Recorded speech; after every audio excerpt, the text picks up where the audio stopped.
Hello, I am Stephanie Joy, the attorney at All Things Social Security and Joy Disability Law. Your video is about to start. I just wanted to remind you that if you click the join button below, you can learn more about the memberships offered at a very affordable price that can give you a little more direct attorney answers to your questions. Have a great day and enjoy the video. It's not always Social Security disability or SSI we're talking about. Sometimes it's not disability at all. Sometimes it's Social Security retirement, right? We haven't talked about retirement in a while, but had a question from somebody that I already addressed, but I thought I'd share it with you all in case, this is something that might come up in your soon future. If my spouse files for Social Security, so I would assume that means retirement because the person didn't mention disability. Can I file for spousal benefits at that time? That's all going to depend. None of us can file for retirement until we are of retirement age. So we know that if the husband files for Social Security retirement, he's at least 62. If the spouse is at least 62 at that time, yes, she can file for spousal benefits at time. But you got to think long and hard about it. If you file at that time, you know you're going to be taking a big discount. If you file at that time, you know they're going to be considering your own work record and spousal, so that you're going to be deemed to have filed for your own, not just a spousal benefit.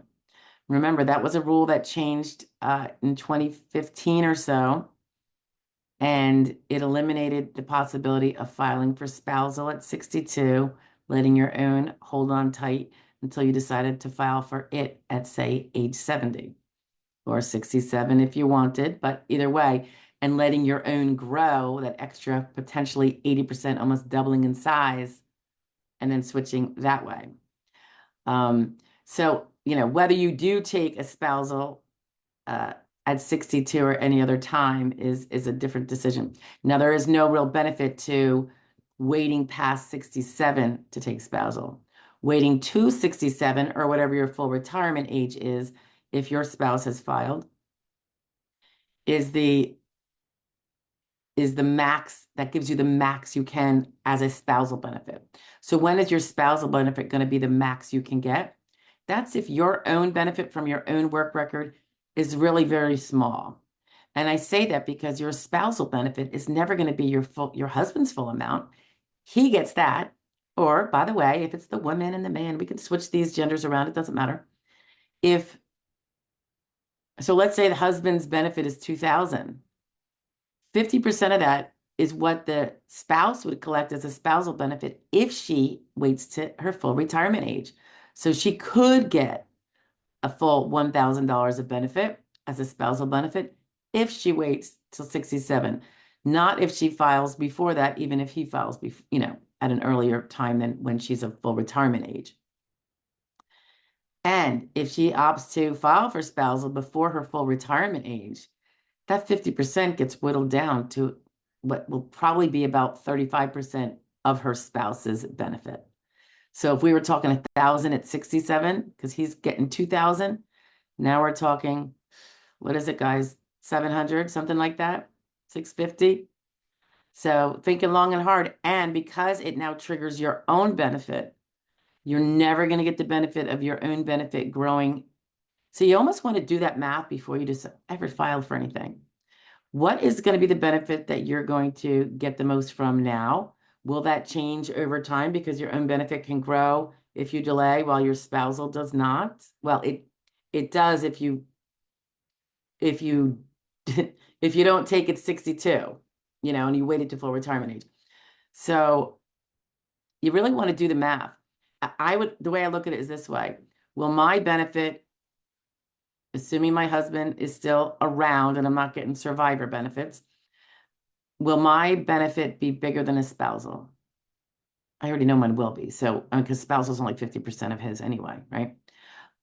So I don't plan on taking anything unless my health really goes downhill until I'm 70, but of course I can change it anytime. anything can happen. We all know that, right? But I will be looking to see which one will be the one I ultimately want to live on. If it's going to be mine, I do, me being a conservative, cautious person who wants to have a more comfortable life in my golden years, while when I can't do the work and make the money to pad it, I want my income to be as high as it can later when I'm most vulnerable and least able to fight back and make it and have as much control over my, wherewithal as I do now. So I am going to be looking, if me waiting and letting mine grow will be the thing that I will be most preferring, then I will probably not do that spousal thing because I will be eliminating that possibility of me having my biggest thing. It means I'm stuck with what I do now, and that's it. None of that growth do I get. So, that's not going to be a big deal if I'm still working. So that's good. It's when you can't, and then you have to make these very tough decisions. But you can file for your husband's Social Security, your spousal based on your husband's Social Security filing himself, if you're at least 62. But I do urge you to consider all those numbers. Consider if it's a want, a need, and weigh all of your options and weigh all of the costs. All right. If you're under 62, you cannot file for spousal at all. All right. All right. Bye, guys. Happy retirement one day. Hey, so if the subject matter of the video you just listened to is of interest and you want more on it, stay tuned. Here's another one about the same topic, but a little bit different. Bye now. Good morning. End of April 2023. Welcome from Morristown, New Jersey. Had the opportunity to be here. So wanted to get a few things done. Anyway, this particular little discussion today is about, we've talked about early retirement. We've talked about divorced spousal benefits and all these other things. So here's a scenario you might want to know about. A disabled person hits 62.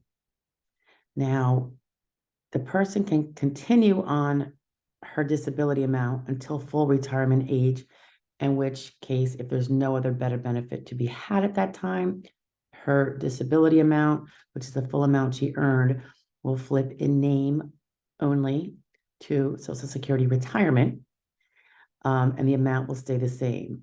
Okay, because she was already collecting her full amount. Now, add in a fact that the person is divorced and that their spouse had a much greater work history amount than she did. So the person decides to file for spousal benefits at 62, which is the normal time anyone can file for their spousal benefits if they have them from an ex or a current spouse. The current spouse had to have already filed for his benefits, if for a current spouse, but not so much for a divorced spouse. So the disabled person sees that the percentage amount she will get as a divorced spousal retirement benefit at 62 is more than she is getting on her disability, because that's how much greater the ex's income was over those years, over his lifetime. So she collects, let's say you're collecting 1,000 on your own disability, but if you collect early retirement as a spouse when you hit 62, you're going to get, say, 1,200. So she changes to the 1,200. This might not be the wisest thing, but everyone's situation is different. So what I wanted to tell her was, if you regret doing that and you only did it a couple months ago, you can withdraw. Now I have a withdrawal video. It's something available only for 12 months, the first 12 months after you filed for retirement, but that is an option. And I explained that you took 35% as a spousal benefit from your ex-spouse's benefit amount, not the 50%, and it's never going to become the 50%. So even though what you're getting as a divorced spouse retirement benefit taken early with a major discount as all early retirement generally is. You, if you ever want to see that 50%, you need to reverse that early retirement taking at 62. Revert back. I think you probably can, because if you reverse the taking of the early retirement, you're still on disability. So she'd be going back to that lower amount on her own record for the 5 years to get up to full retirement age, which would be 66 or 67, probably closer to 67. And then she would have that, nearly a 50% increase in her disability amount. I mean, her benefit amount, now that it's spousal, divorced spouse benefit at the full 50%, because she will have taken it at 67 and not at 62. Okay. And then, of course, and this is separate, if her ex passes away before she does, and she can collect a survivor benefit. If she collects it before full retirement age of 67, which is only 5 years away, it will be discounted off of the 100% it would be if she collected a survivor benefit off of the ex's primary insurance amount. Or if he waited, it could be even higher, but that's a whole nother thing. She can either get the 100% if any survivor benefit is taken after the age of full retirement, or a discounted amount. So many options here. If a person cannot live on their disability amount any longer, it's just so unpleasant, and wants to take the early retirement that is a little bit higher, but not as high as it would be if waiting 5 years, that's a personal choice. Everyone's got to make their own, but they need to be aware of the fact that what they're getting as a spousal is 35% ballpark, not the 50%. Fortunately, that decision, even if she kept with it and didn't decide to withdraw and reverse it, which you can only do in the first 12 months, will not affect her ability to later make a different decision should her ex pass away before her. So, our early retirement takings do not affect our survivor benefit amount. The thing that would affect the survivor benefit amount, should that come to be with an untimely early passing of the ex, is that as long as she now doesn't collect that until full retirement age, she will collect the full 100% amount of his benefit amount, not any reduced amount. But if she collects any time between 60 and 67, a survivor benefit, it will be discounted and can go down as low as, I think the amount is 71.5%. That's like a 1/3 chop off the top. So taking survivor benefit early is a choice people make, particularly when they have to. Other choices for taking early might be, well, I don't think I'm going to live that long, so I just want to start taking it now and making life easier. Everyone's choice is reasonable for what they decide to do. I just want to make sure everyone knows the costs, and because if they don't have, a death wish or a reason to believe they're going to pass remarkably early, and we're all, again, different, and we don't know, right, one way or the other oftentimes. But I need them to know what they're giving up, so in case they had a misconception about what they were getting and what they could be getting, at least now they know. And if they filed for early retirement within the last 12 months, they have that once in a lifetime opportunity to withdraw it, pay back all the benefits. Hopefully they haven't gotten too many, but that's something that they need to know, because again, if a person is getting, if 35% of a benefit is $1,000, so you're getting $1,000 early spousal benefit, or let's just say it was 1,000.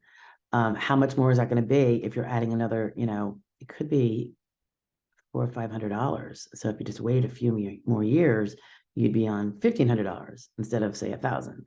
You got to do the math, and then make the decision that's right for you. Because sometimes maybe living on that disability is just too much. It was so hard, and having that few extra $100 now is so much better. But what if it was actually a few $100 more than that even? Just things to know, to do the math, and do it before you run out of your 12-month window to withdraw, if that's what you need to do. Okay. Anyway, it's nice to see everybody. It's kind of cool to be here in Jersey. I would never move back, but I like to visit sometimes. Anyway, you know where to reach me. Bye now.